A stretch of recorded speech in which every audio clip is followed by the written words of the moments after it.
officer found culpable of any criminal offense in the state, warning that any policeman involved in crime will be prosecuted accordingly. SP Koko says CP Nwoye takes misconduct seriously and is concerned about the reported incident and promised that the matter would not be swept under the carpet. The command will be glad if the affected person can come to the command headquarters, Moscow Road, Port Harcourt, to report in order to fish out the culprits, as the CP will expedite action on this case. Federal government has appealed to the leadership of the Nigerian Labour Congress NLC to shelve its planned two-day warning strike slated to commence on Tuesday. The appeal was made by the Minister of Labour and Employment, Simon Lalong, in Abuja. He identified the reverse of the gains already made by federal government, among others, as the reason for the appeal, while promising to attend to the contending issues raised by the NLC holistically if given some time to settle into the office. Meanwhile, the minister noted that although the ministry was yet to get a notification of the planned strike as required by law from NLC, the ministry will be having a meeting with the labor leaders today with a view of stopping the planned strike. Governor Babajide Sanwo-Olu of Lagos State has taken the first ride at the Lagos Blue Line Rail began operations. The governor, who took the ride from the Marina Station to Mile 2 around 9 a.m., explained to his co-passengers the requirements to board the train. Sanwo-Olu was accompanied by his wife Ibijoke Sanwo-Olu, his deputy Obafemi Hamzat, secretary to the state government Bimbola Saluhundein, former deputy governor Femi Pedro, and ex-speaker of the House of Assembly Adeyemi Ikufo-Region, Senator Misliu Obanikoro, among other government officials. According to the Lagos Metropolitan Area Transport Authority, LAMATA, for the first month, the train would run only 12 trips with the locomotive system. LAMATA Managing Director Bimbola Akinajo noted, however, that the agency will begin the electric powered train operation with 76 trips, and an estimated passenger capacity between 150,000 and 175,000 are expected to take rides from 5:30 a.m. to 11 p.m. daily. Earlier, the governor had asked Lagosians to take ownership of the rail tracks, even as his government has put measures to protect the facility. The Department of State Services says it has uncovered plans by some elements in parts of the country to stage violent protests in order to discredit the federal government and security agencies over sundry socio-economic matters. The agency spokesman, Peter Afunaya, who raised the alarm in a statement, said the DSS has identified the ringleaders of the plot. Afunaya said the secret police has instructed tertiary institution heads and vice-chancellors of universities to prevent their students from taking part in actions that could disrupt public peace. The DSS further stated that parents and guardians are required to caution their children on what to resist the temptation to engage in unlawful behavior or conduct. While the DSS is aware of the government's efforts and determination to resolve some of the challenges confronting the nation, it wants those desirous of subverting national security to retrace their steps, and that it won't hesitate to take legal action against the people and groups responsible for the sneaky schemes. Britain's Charles III has reached the milestone of his first year as king this week, with his reign so far characterized by a smooth transition from that of his late mother, Queen Elizabeth II. The anniversary is expected to be marked privately on Friday, given the date is also that of his mother's death at the age of 96. King Charles, at 74, has slipped into his new role after 70 years of waiting as a heir. King Charles was officially crowned alongside his wife Camilla on May 6th at London's Westminster Abbey in front of royalty and global leaders.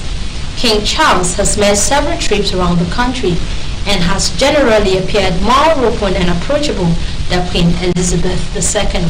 Charles remains behind his late mother and 41-year-old William in the popularity stakes, but his approval rating has received a significant boost since his secession.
Dear love and care about RSTV and peace, let's build and take care to greater heights. This is a task we must accomplish.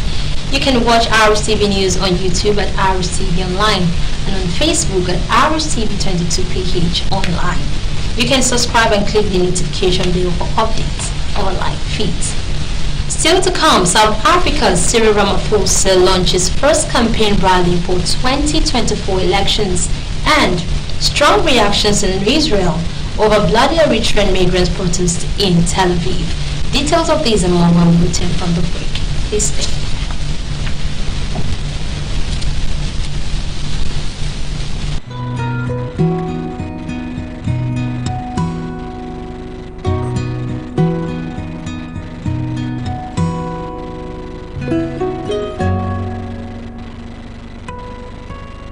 This blessing be yours forever to keep a calm and peaceful sleep. Removes mosquitoes so you can sleep a calm and peaceful sleep. Good night, Electric. This is RSTV World News. We bring you world-class news, accurate, first-hand, entertaining, balanced analysis. RSTV Channel 22 Port Harcourt. The rains are here, and the River State government is advising residents of the 12 local government areas in the state captured in the seasonal climate prediction by the Nigerian Meteorological Agency NIMET as places likely to suffer flooding to take precautions. The expected more than normal rainfall could happen anytime. Therefore, residents of Abua Odwal, Ahoda East, Ahoda West, Akukutoro, Andoni, Emoha, Ikwere, Ogbaibimandoni, Okrika, Oyibo, and Opobunkoro local government areas are hereby advised individually and collectively to begin the cleaning of their environment. They should open up and clean their gutters to enable normal flow of water. Be prepared to move to higher ground when they see tidal water overflowing riverbanks into their various communities to avoid death and mitigate loss of property. The state government is also calling on all flood management committees in those local governments to immediately mount surveillance to watch out and notice any overflow of water over riverbanks. They should assess the magnitude of such overflowing water, provide accurate information that will sensitize the people adequately on what to do, while also working with council chairmen, traditional rulers, and all opinion leaders in order to strengthen the response capabilities of communities. Such committees should work out modalities that will cushion the effect of the flood disaster on residents. The unprecedented flood disaster in 2022 had served as an eye-opener. Thus, the state government is taking proactive steps and intensifying inter-agency collaboration that will forestall any negative impact. This is RSTV World News. We bring you world-class news, accurate, first-hand, entertaining, balanced analysis. RSTV. Welcome back. A former chairman of the Committee on Prosecution of Bandits-Related Offences, Sani Shinkafi, has said the National Youth Service Corps should stop hosting core members to some states bedeviled by bandits' attacks.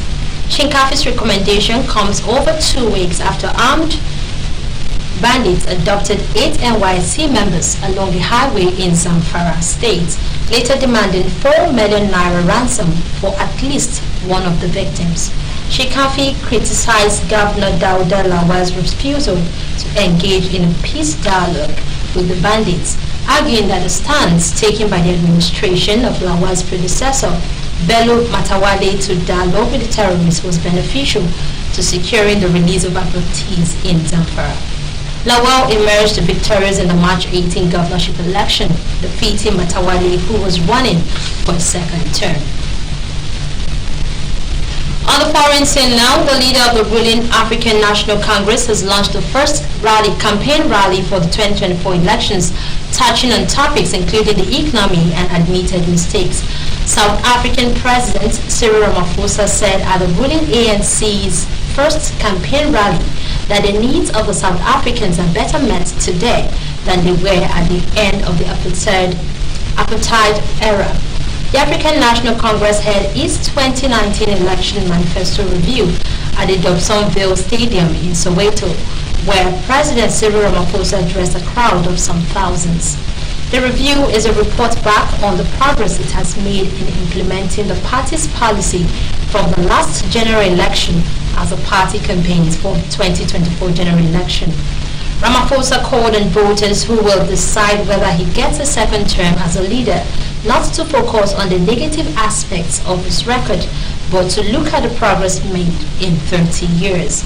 He promised to rid the Johannesburg region of illegal miners who are often the source or trigger for violence, but also to take a tough stance on undocumented foreigners, a recurring theme in recent weeks.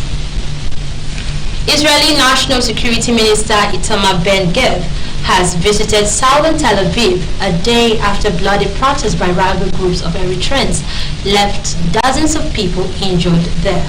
Reports say Eritreans, supporters and opponents of Eritrean's government faced off with construction lumber with pieces of metal and rocks, smashing shop windows and police cars. Israeli police in riot gear shot tear gas, stun grenades and live rounds, while officers in horseback tried to control the protesters. Israeli Prime Minister Benjamin Netanyahu said he wants Eritrean migrants involved in a violent clash in Tel Aviv to be deported immediately, and has ordered a plan to remove all of the country's African migrants. About 25,000 African migrants live in Israel, mainly from Sudan and Eritrea, who say they fled conflict or repression. Israel recognizes very few as asylum seekers, seeing them overwhelmingly as economic migrants, and says it has no legal obligation to keep them.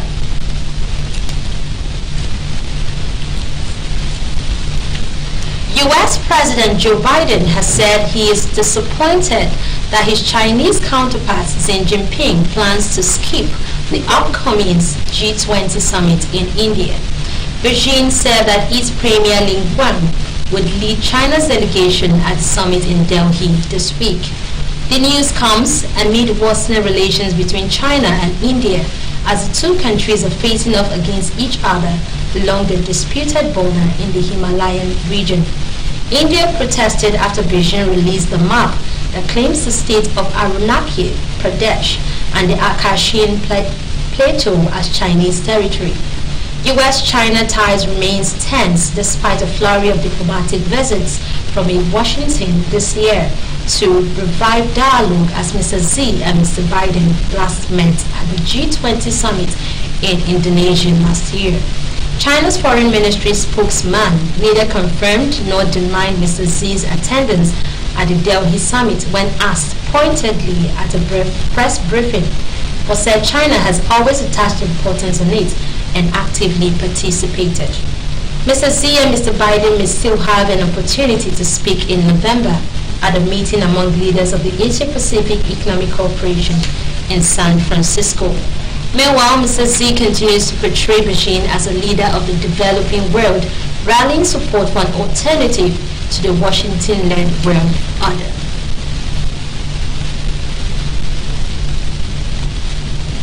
Since its inception in 2006, the HEDIS has played a prominent role in the documentation of the strides recorded in the Nigerian music industry through its awards, which has now become the biggest prize in Nigerian music.